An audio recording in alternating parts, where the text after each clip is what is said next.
Bonjour frères et sœurs dans le Christ. Comme j'avais déjà commencé sur le sujet sur le mariage, aujourd'hui je voulais développer euh, les résultats de mes recherches. J'ai fait des recherches quelque part avec un échantillon sur le mariage.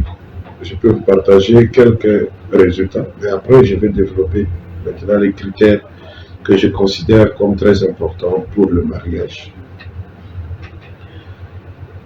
Première question que je posais aux filles et aux garçons, aux jeunes, quels sont vos critères pour le mariage, pour les choix du conjoint?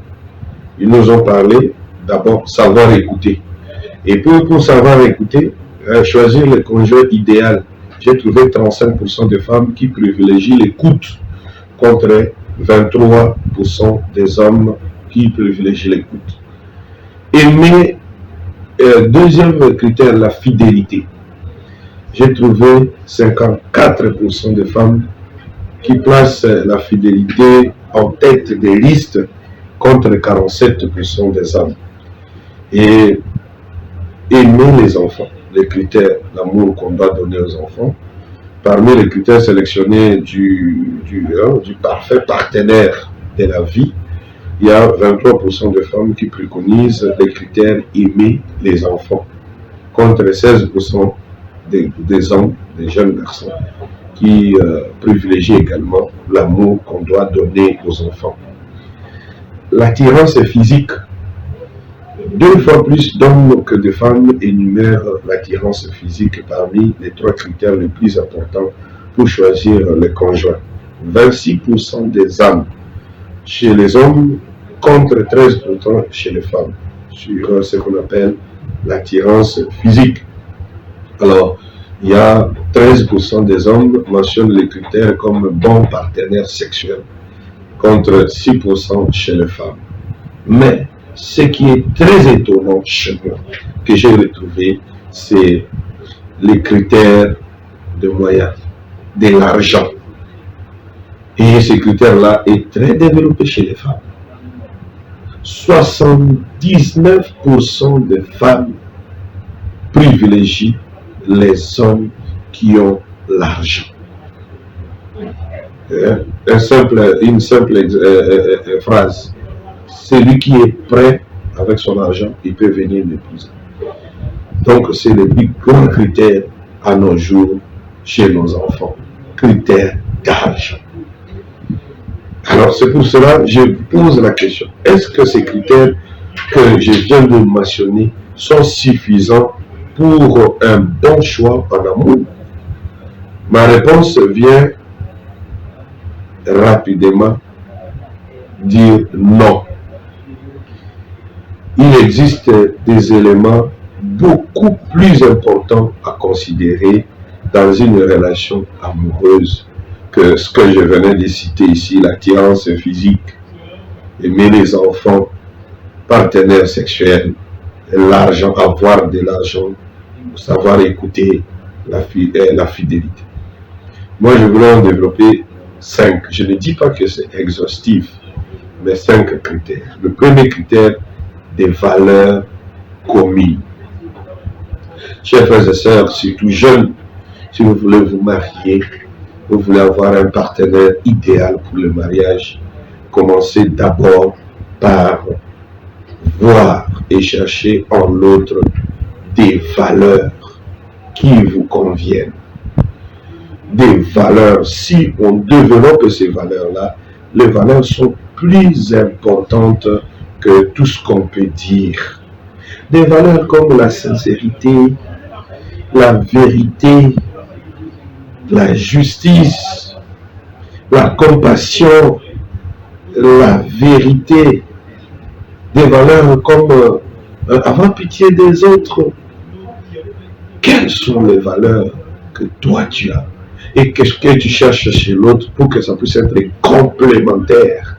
La douceur. Aujourd'hui, parmi nos jeunes, nous ne cherchons plus ces valeurs-là chez les autres. Vous ne cherchez que l'argent, mes frères et sœurs. L'argent va finir. L'argent, c'est l'homme qui le cherche. Mais les valeurs sont là pour être développées et vivre. Des valeurs comme le courage. Je pense que c'est pour moi, c'est l'un des plus importants critères pour chercher son partenaire du mariage. Développer les valeurs.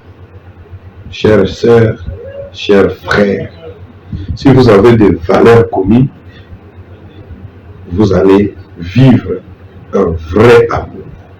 Ces valeurs-là sont essentielles pour notre vie. Deuxième critère, le besoin de présence. Quel est nos besoins présents? Vous vous êtes déjà posé cette question? Les besoins de présence varient d'une personne à une autre, tout comme les besoins d'autonomie.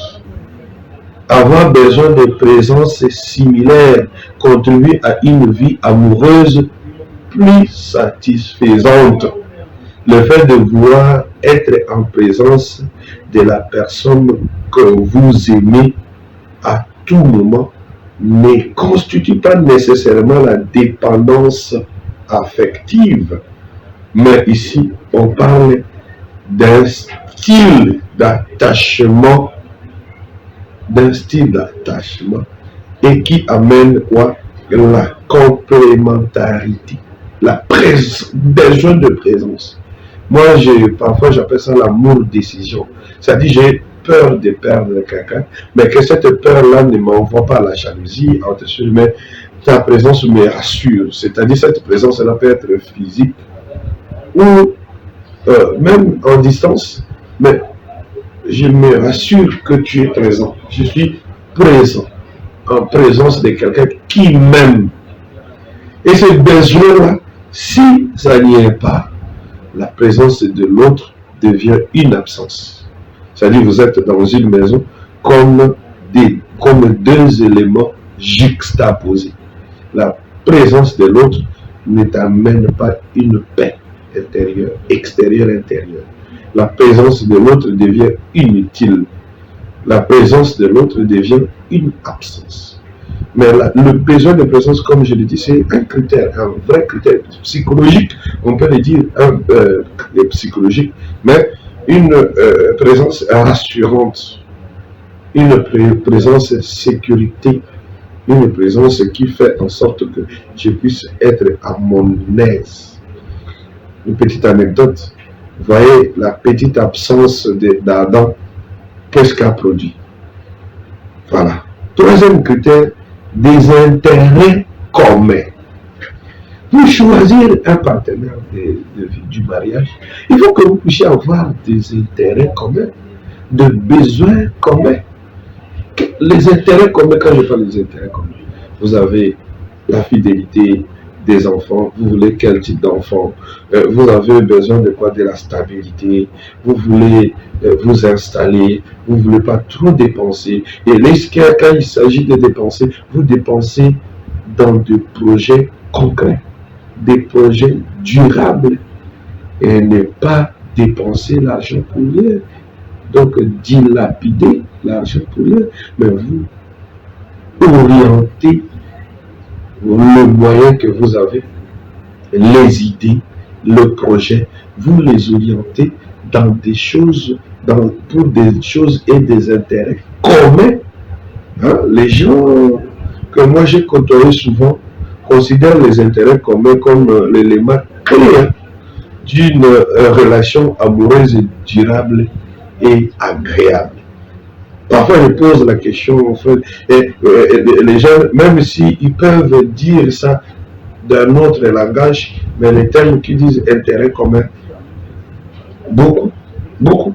Il y en a même qui disent que même s'ils n'ont pas de valeurs communes, même s'ils ne développent pas de valeurs communes, mais s'ils ont un intérêt commun, l'amour naît, grandit et s'installe et s'enracine. Avoir des intérêts communs favorise l'amitié, une composante essentielle de la relation amoureuse.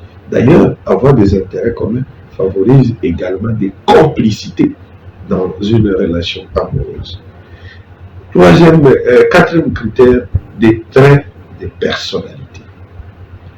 Aujourd'hui, j'aime dire ça que la plupart des jeunes aujourd'hui sont, si je prends des jeunes de 90 jusqu'à nos jours, c'est comme si c'est une génération adamique, comme j'aime dire, une génération qui ne sait pas s'assumer, qui ne sait pas assumer ses actes, ses responsabilités.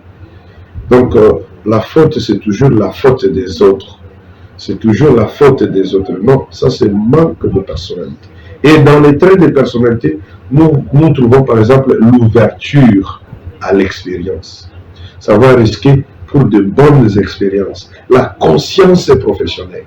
Vous irez dans des restaurants, dans des lieux de travail, vous trouvez des gens qui sont engagés, mais qui passent leur temps à causer et le travail. Vous êtes là, vous voulez un service rapide, mais rien. Allez dans les restaurants. Vous trouvez des serveuses, des serveurs, comment ils servent. Parfois, ils sont là, scotchés dans leur téléphone et ils ne vous regardent pas. Et de la même manière, vous allez trouver deux partenaires au restaurant, chacun est sur son téléphone.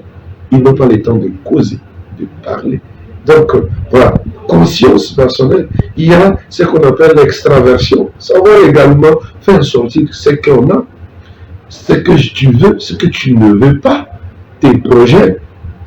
Donc, l'agréabilité, savoir amener l'agréabilité dans une relation.